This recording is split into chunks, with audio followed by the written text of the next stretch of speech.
Hey y'all, it's Chris with a K here. Welcome to the Thoughts and Theories podcast. I think we're on episode 14. I'm losing count now. But Gong Hei Fat Choi. I hope I'm pronouncing it right. If you don't know what that means Happy New Year in Chinese. Yes. Do you know Chinese, Chris? No. It's basically the only thing I retained from 6th grade. The teacher drilled into our heads, and it will stick with me forever. It's always cool to be able to know another language, or how to say something in another language, right? Even though Chinese is not a big language here in the U.S. But hey, still a language. I like it. Gong Hei Fat Choi. Great way to say Happy New Year. So this year is a big year for everybody because 2020, is a year of vision. 2020 vision. It's like the perfect icing number theme of Bobber Majigger. I don't know. But anyways, if you are listening to this podcast before I even get started, please make sure you follow me, on any platform you are following me on. Give me a thumbs up, give me a like. If you're watching this podcast on YouTube, please like the video, comment on the video, subscribe to my channel, hit the bell notification, and also visit chrisative.com. It just links to all my other social platforms. So it's spelled KRISATIVE. That's Chris with a K and Creative put together. Once again, it's KRISATIVE.com. I should definitely be leaving some type of link or something in the description so you guys can get more information about that and whatnot. And I also have a merch store. I have some gear. You can support a brother. My goal is to take this, podcasting and Bobber Majigger thing full time and do more awesome stuff with it. And it will definitely come at a fast rate if I get some support for you guys, because one of my goals is to be able to walk away from my job without having to worry about the $sign, right? So yes, buy some merch in my store. If you visit chrisative.com, at the very bottom link, it should say a button that says my merch. Takes you to my shirt store where I have shirts that I created. Pretty cool stuff, and it ships to you. Pretty awesome, right? And also you visit chrisative.com and you click the first button. It should say listen to podcast. On there it should be a button to directly support me financially. If you just don't want to buy a shirt, you just want to directly support me, you can do that through the Anchor app, which is a cool app that allows you to start your own podcast, which I encourage any and everybody that's listening to start your own podcast. It's pretty cool, right?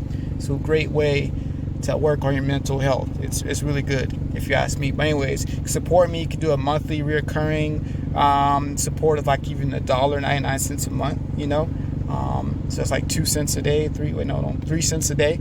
But anyways, enough with the announcements and whatnot. Gong Hei Fat Choi, Happy New Year. On this episode, it's the first one of the year for me. It's January 1st. Hopefully this podcast launches and this episode gets to you by the 1st or the 2nd, whenever you're viewing this.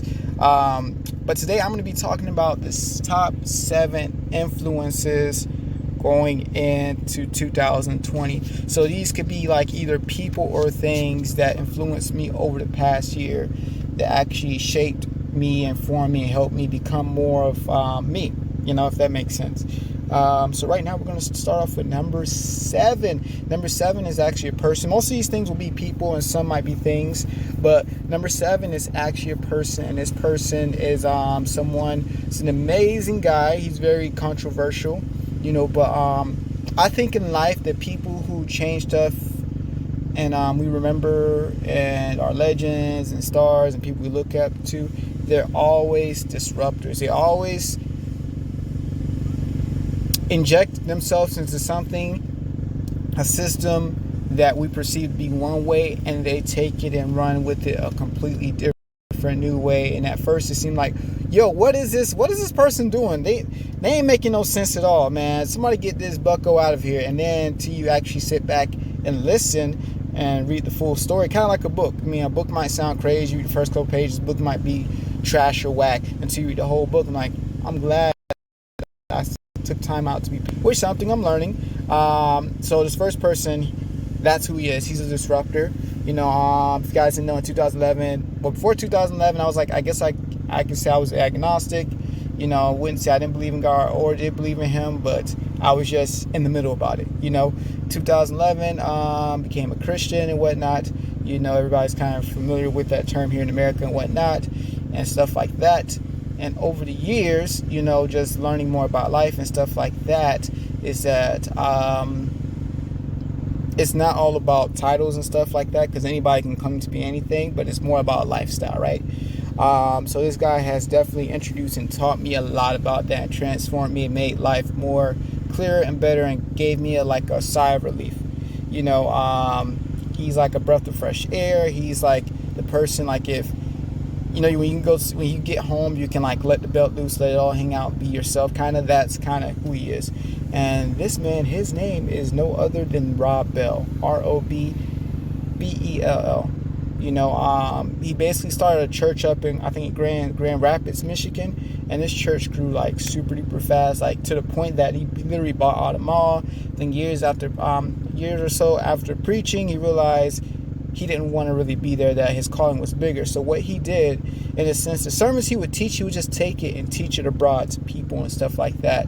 So I love this guy because, everything we are accustomed to in life has always been put in some type of form, shape of a box and stuff like that, to be contained or something like that. And he's all about breaking out the box, to live life as an adventure, to be free and stuff like that.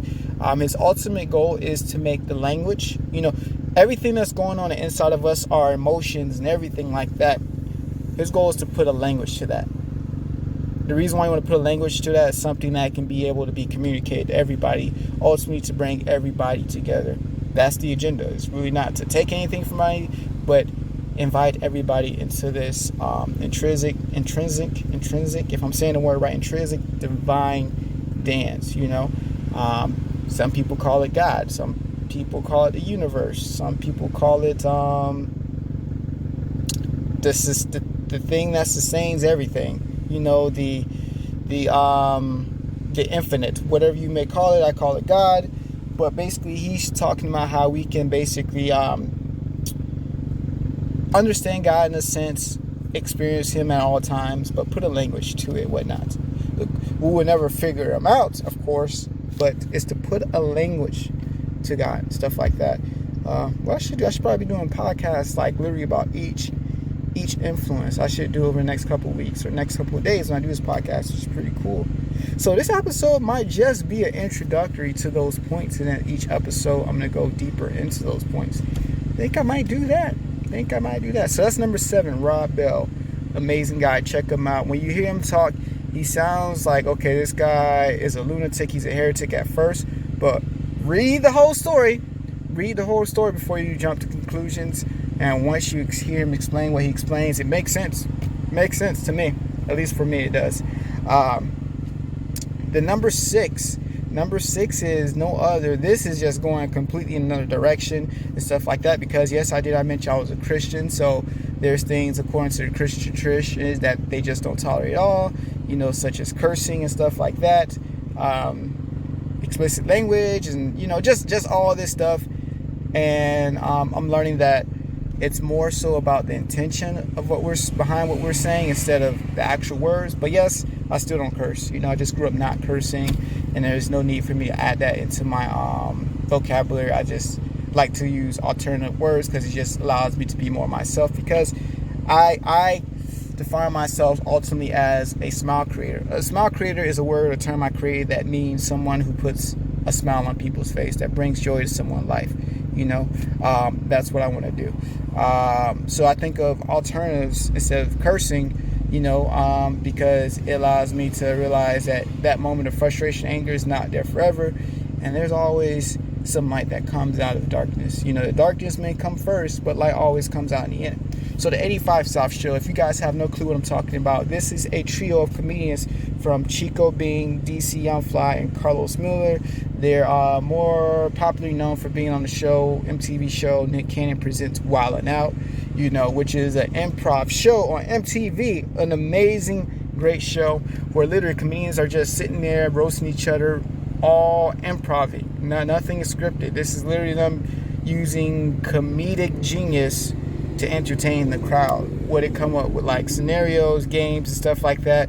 It's one of the best shows I've ever seen because I love to laugh, and it's improv, so it's always testing you, your creativity, your geniusness, and let's see if you can make something out of nothingness.